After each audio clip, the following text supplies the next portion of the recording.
If not for an amazing catch by Jackson Churio, the Twins might be heading into their series against the Guardians on a 14-game winning streak. Still, they're in a much better place than the last time they saw Cleveland, and so are you, as long as you get Locked On Twins.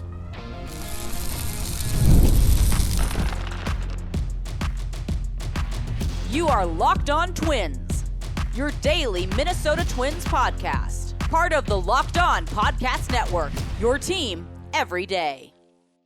There it is, the best theme song in podcasts. Hello again, everybody, and welcome back to Locked On Twins, your daily go-to source for the top Minnesota Twins insight, discourse, and analysis. Personally, it's my favorite show, the Imperial Locked On Podcast Network, which, by the way, brings you your team every day, and don't forget it. And also don't forget to hit like and subscribe where applicable. I'm Dave Brown, an MLB writer who is also pretty streaky when it comes to the quality of his work. I'm also a BBWA member and a Hall of Fame voter. Across the Great Plains of cyberspace's Brandon Warren, who has a perfect streak going of making at least one pun every day since 1999. Brandon was a Twins fan who became a Twins writer, and now he's both. You can find more of our work at Access Twins and Zone Coverage, which reminds me I got to write something.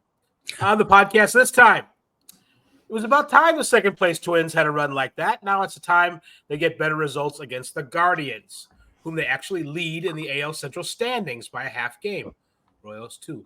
The Twins are 1-3 against the G's so far this season after going 3-10 against them in 2024. Time for that to stop. Holy cow, is Kody Clemens on fire? Not literally in like the in the other way. Let's look at how maybe why his results are sizzling like a fajitas plate. Royce Lewis isn't a Kody Clemens hot yet, but he's swinging the bat a lot better. He almost hit a score-tying home run against the Brewers on Sunday until Churio made a gravity-defying catch in the 8th inning to rob him. But first, and there's other stuff too. There's lots of stuff going on because we haven't really done a show in a few days. Today's episode is brought to you by FanDuel. Right now, new customers can get $200 in bonus bets when their first $5 bet wins. Brandon, did you see the Churio play when it happened? And did you think he was going to get there? I was like, there's no way this is going out. Well, there's no way he's going to catch it. Oh, he caught it. That was kind of how I thought about it. Well, so as part of my coverage for the TV side, I'm watching on Game Day and on MLB or Twins.tv. And so there's a disconnect there. So a lot of times I'll know what happens beforehand, but it'll only list it as Royce Lewis flies out to deep left center to Churio.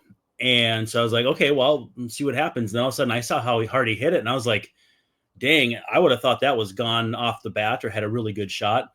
And then, Pip Churio goes and gets it, just a Torrey Hunter style catch in the building where Torrey Hunter robbed Barry Bonds, funny enough, probably before Churio was even born, which is kind of humbling too. Around then, yes. What a great play. And, you can kind of see, like, not that they're the same player, but Byron Buxton similarities in that guys that dynamic affect the game in a lot of ways. While he was busy swinging through everything on offense, pitchers had him, I thought, pretty well wrapped up during the series. I don't remember what exactly he hit, but there were strikeouts aplenty. He can affect games in a lot of different ways. And I guess I hadn't even processed that would have been Royce Lewis's second homer of the game too. So, like, if you want to talk about positives too, if that's Lewis showing that he's starting to come out of this quasi funk, and probably not even quasi, we can call it a funk, and it's technically factual. That's just all the better for the Twins now with Correa down, Buxton down, and I don't know how long the Linsanity run for Kody Clemens can last, but there's positives to come out of losing that game. I'm not a big believer in moral victories, but there are positives and a few to come out of that game, and that was one of them. As the ball was still well struck, and you just like Lewis did, you tip your cap to that play, and sometimes you're on the receiving end, and sometimes you're on the giving end of those plays. For sure. I looked at the StatCast catch probability on it, and it was 70% which makes me think a couple of things. One, they do not take into account people jumping at the fence they don't give them any credit whatsoever for that. Mhm. They expect you to jump at the fence to catch a home run. Because even if he had taken a perfect route, which I'm guessing he didn't, he must have been late or took a bad route or something to make it in that way. He would still have to leap at the fence to make the catch. Now the catch he made was like 20% like the Gary Matthews catch years ago, and where he twists his body in center field, and he reached high over the fence in Arlington for that play. And backwards, so it wasn't it was a little bit. It was like kind of on the way to that. So I figure if he had a better route, maybe it would have been a square up jump at the fence. I guess. Yeah. I still think they're assuming a lot. Well, I'm gonna show my ignorance. Is it possible that the way that it was set up would be if the roof was open and the environmental conditions? I'm sure it's more along the lines of like hit probability in a neutral stadium, which could be different too, based on I don't know exactly how it's calculated from a depth and distance and all that standpoint. Do they overlay the particular stadium? And if so, are the environmental differences between roof open and roof closed accounted for? I don't know, because if that's hit to, I know that part of the stadium is very shallow. There are a lot of home runs hit in Milwaukee to that part of the stadium. It's very there used to be. I had the data pulled. Yeah. And American Family, I always want to call it Miller Park, because why would you call anything but Miller Park in Milwaukee? Had like the third or fourth fewest extra base hits this year. Like, it's playing much bigger than usual. Now, Milwaukee's not hitting, so that's part of it.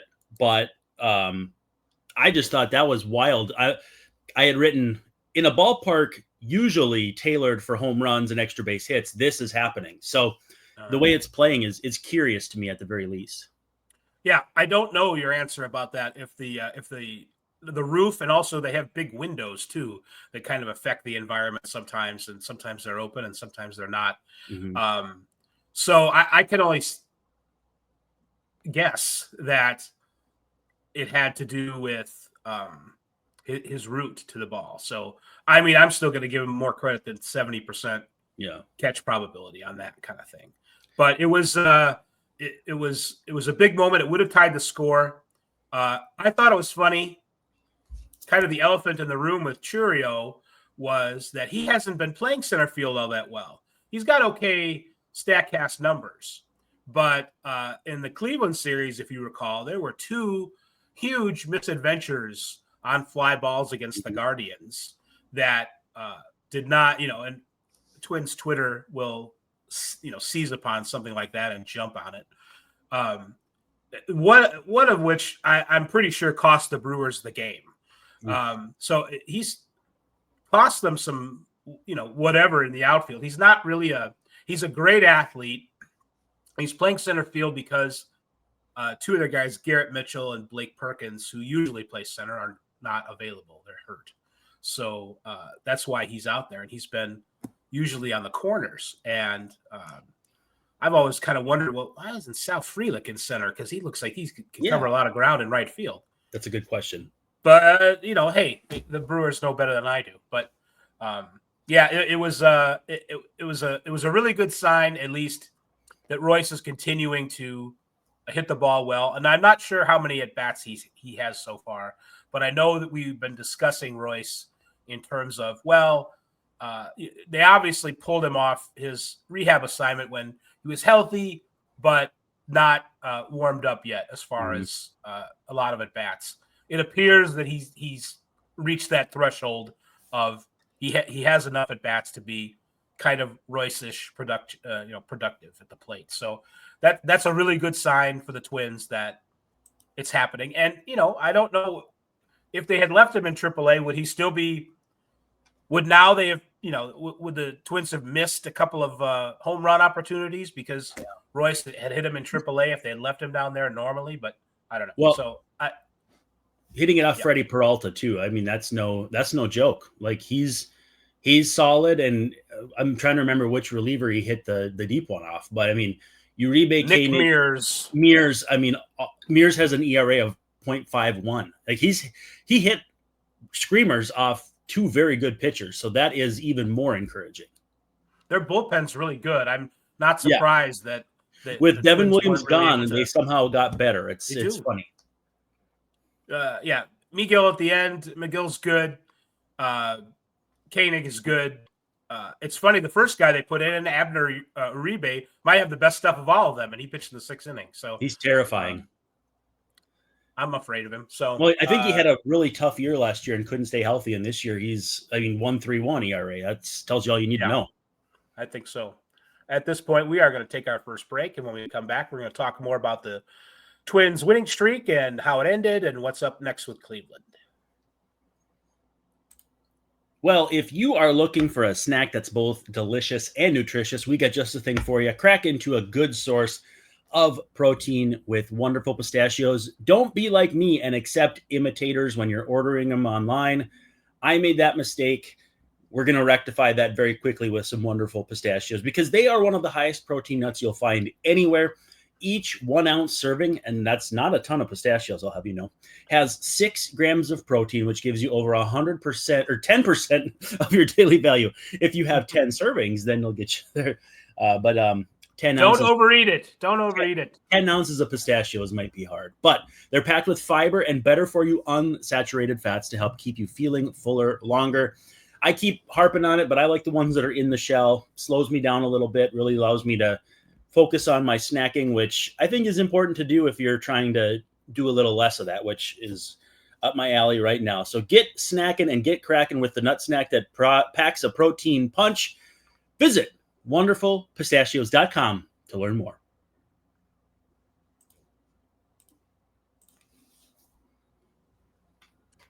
Locked on Twins is back, and I'm kind of in the middle of trying to unravel a mystery right here, Brandon.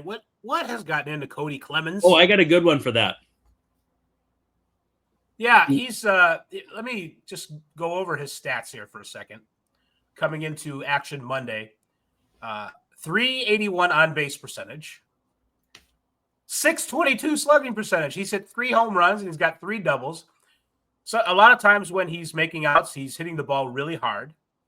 And this just seemed to happen when the Twins got him. He was not.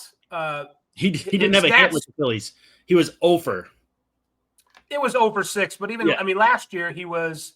I mean, he had a 447 slugging percentage, so there was something there in 120 plate appearances. Probably means he hits the ball hard, right? It probably does. It probably does, but not much of a strike zone judgment sort of a guy. You look at his StatCast numbers, and they're very red. He's not really a qualifier. He doesn't have a lot of at bats, but his bat speed is up. I've heard that he's swinging the ball harder. That is one. I don't know if I call it a theory, but he's swinging the bat harder. And I heard something about or read something about there was a hand placement change with his swing, maybe leading to the advanced bat speed.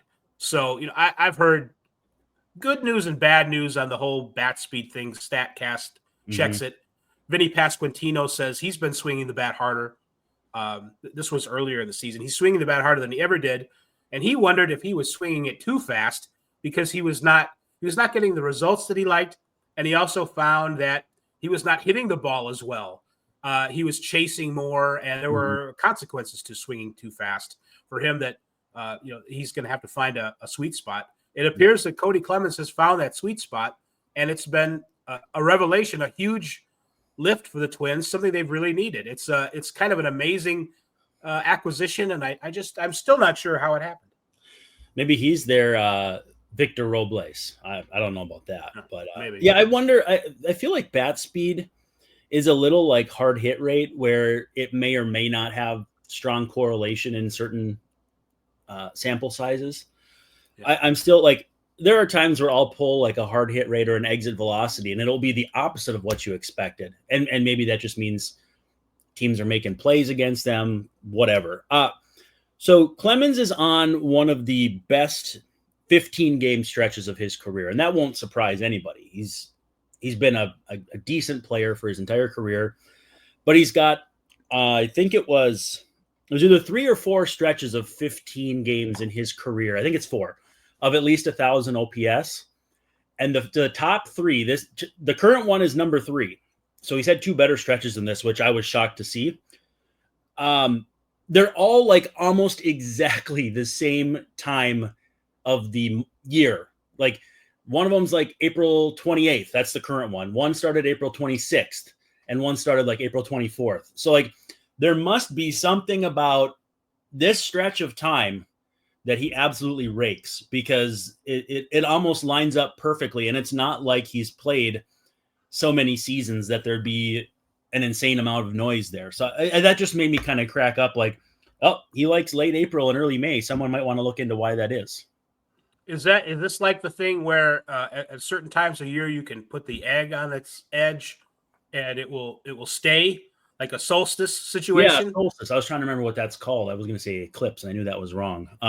Maybe he'll stand on his own 2 legs in those spots, and that's great. I mean, coming at the best possible time. The Twins scratching and clawing for runs, more so because other guys are hurt. The pitching staff has been phenomenal, and you can't give them enough credit for that. But with that said, yeah, they still need offense. They have like the 3rd best record in MLB when scoring more than 3 runs. We've been over this all year long, but the Guardians are right in the same thick of things too. 4 runs is the magic number for MLB teams. I think I saw that teams scoring at least 4 runs have like a 726 winning percentage, and the Twins are up in the 800s. Guardians are in the high 700s, low 800s. So it's almost like 1st to 4 will win. And so, knock on wood, let's see what happens. So, but it looks like he's had these streaks before, so he's going to turn into a pumpkin at any moment. I hope that's not necessarily the case. I mean, everybody slows down, but hopefully there's like another adjustment in there. Well, it beats watching Edouard Julien doing whatever he was at the end of his time in the big leagues this last time. I was joking but seriously joking with a Guardians fan online. I forget La Mole. I think that's the nickname of the person. And the enthusiast for not Big Christmas, but who was the last? Franmil Reyes. Oh, really? Okay. Franmil Reyes enthusiast. I swear they were all big enthusiasts for Big Christmas before. He seemed like a guy who had a lot of backers. Everybody's out on him right now. They are. That's what started it. First, he's like, I am out on Jackenzie Noel. Simply can't happen. Simply can't happen. It simply can't happen. And I'm like, well, Merry Christmas to you too, buddy. And then I looked at another tweet of his, and he's like, this is how I see right field shaping up. No, I think it was one of our own Twins people did a quote tweet of an older tweet of his. But this is how I see right field shaping up for the Twins. 4 different guys and a WRC plus of 93. So the Guardians I was kind of like, the big plan for right field is to have 4 guys play right field, and then you get 7% under league average. Listen, Clint Frazier isn't walking through that door. That's the plan. And then someone turned it around on me and said, you know what? That kind of sounds like the Twins at second base so far. And I didn't really have a big response for that. But Lonnie Chisenhall isn't walking through that door. Jordan Luplow isn't walking through the door. They have such a long stretch of mediocre corner outfielders. And that would be a fun like Sporkle quiz to make up, who has led the corner outfield plate appearance charts for the Guardians the last 10 years. That would be some remembering some guys territory. Well, going back to when they even played in the World Series, their corner outfielders were very, it's like they had to get, Rajay Davis playing out of his mind for any kind of production from it was, I would be completely frustrated by that really if I were a Cleveland fan. I would, you can't find outfielders, huh? And I know outfielders are a little more like some of the best players in the league play on the infield, and they stay there now. Finding great outfielders, and that's one of the reasons why. But there's like an average, this is always my go-to, like a Cole Calhoun, David Peralta type outfielder. Like you can find those at the end of free agency. They sign for the kind of money the Guardians are willing to spend, 1 year, 5-6 million, whatever.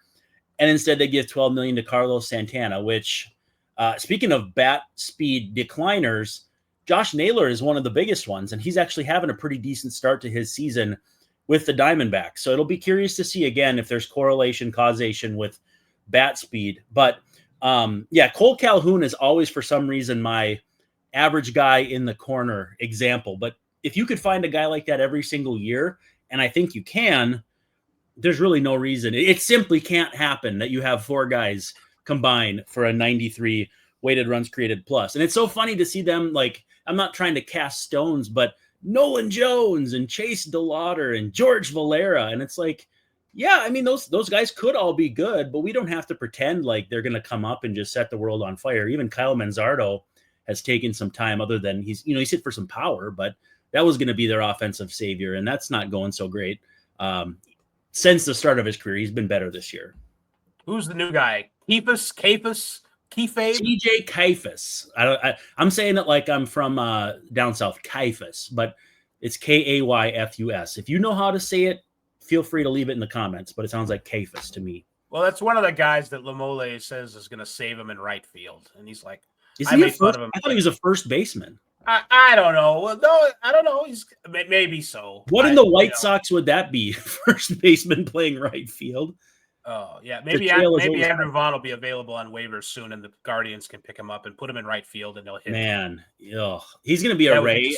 He's going to make the All-Star team for the Tampa Bay Rays in the next 3 years. I hope that they already knew, the Twitter account hears this, because he's going to be. He's had a couple of Andrew Vaughn's had a couple of not running to first hard episodes lately with the White Sox games, and he's really upsetting people. So that simply can't happen when you're hitting. That simply can't happen. And then there was one of the 06, I don't remember, it was Tyler or Keith. It was Tyler talking about how they were all working out in Arizona, and Vaughn would come in and he'd play golf a couple days. And these guys are like doing doubles at the training facility, and like this first round pick comes in, and he's mostly playing golf. So that's just one bitter, didn't make it to the majors much kind of guy opinion, but. It reminds me of a Royce story that I'll tell very quickly before we go to break, because I know you're a fan of Royce, right? Like, you think he's funny? Yeah. He says, I walked into the clubhouse at the Metrodome one day, and this bleepity bleep was laying on the couch watching Happy Gilmore for the 3rd straight day, and I was like, this guy ain't gonna make it. And it was a first base prospect in the 90s. I'll leave it at that. He's like, I knew this guy wasn't going to make it, and by 3 years later, he was out of the bigs. So, was it that Stahoviak? Well, I wasn't going to say it, but yeah. Oh, okay. No, it's okay. I don't think Creighton legend Scott Stahoviak is going to be too mad at us this many years after the fact. Well, I'm sure we'll get some kind of dead animal in the mail. But yeah, that's fine. All right. Speaking of which, let's take our break, and we'll come back and talk more about the Twins. And perhaps the Guardians series coming up, or whatever we got. Well, the NBA playoffs are in full swing. We've got the conference finals set. You've got the Pacers taking on the Knicks, and the Wolves taking on the Thunder. Could be a fun Wolves-Knicks final with Karl Anthony Towns on one side, DiVincenzo and Julius Randle on the other. I think that's what I'm pulling for, but there are still so many games left that are going to give you highlight-worthy performances, major momentum shifts, and can't-miss moments. Whether it's a game-winning shot or a breakout player, there's never been a better time to get in on the action. Dave, did you see that guy playing on a grade 2 hamstring strain yesterday? Is that right? And he's not playing for the Twins? I can't believe it. His team lost by about 50 points. So, but FanDuel is going to make it easier for you to stay in the game than it was for Aaron Gordon. Before tip-off, and live with player props, performance trends, and SGPs, those same game parlays, fans have more ways than ever to play smart and win big. And if you want in on the action for either conference final, or if you want to do just in-game stuff too, you can piece it all together with those same game parlays, and the winnings can be rolling in for you. But if you're new to FanDuel, there's really no better time to get started than now, because if your first $5 bet hits, you will win $200 in bonus bets. So basically $200 of free play. I can't think of a better time to sign up. So head to FanDuel.com, Place that first $5 bet. Pick something that you know is going to win, because then you'll get $200 in bonus bets. Make every moment more with FanDuel, official sports betting partner of the NBA.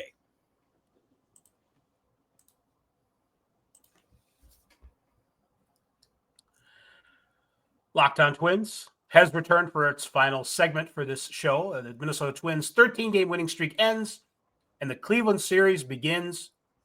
I always get nervous when the Guardians, they either go there or come here. I felt like it was a big series. It was a statement series in Cleveland, and they made a really good statement in the first game. They blew them out 13-game winning streak style.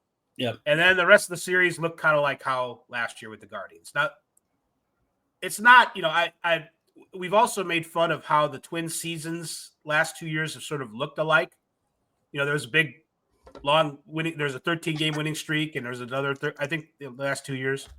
And so what happened after the Twins winning streak last year, which came at a little bit of a different time, a bit of a shift there, but around the same time nonetheless. Well, they won. After the streak was broken, they won the next game, and then it was kind of a bit of an inconsistent time, but steadily kind of losing ground, gaining it back, losing ground, gaining it back, and then they still had another peak in the season. This was before the nosedive. Yep. Before the nosedive. Before and by July, they had, their high ground of the season, basically.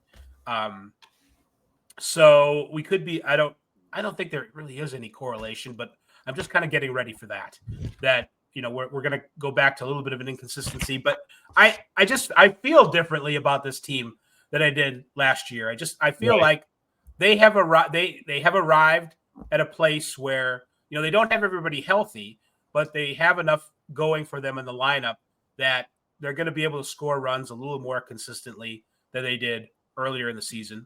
And the starting pitching, even though Zebby was kind of he ran into a little bit of a bad. Yeah, we didn't talk about Zebby making his first. He threw start. The heck out of the ball, though. He was throwing some gas. Like, give him credit. Yeah, absolutely. So, especially that first inning, and then he ran into some bad luck. And the Brewers didn't really score a lot of runs, but they scored enough on this day to win. It's still big league offense you're competing with. By the way, you saying the 13, like when the 13-game winning streak ends, and I'm thinking like, oh, when one door closes, another one opens. Right. And it reminded me of one of my favorite bits, like when God closes one door, he opens a window.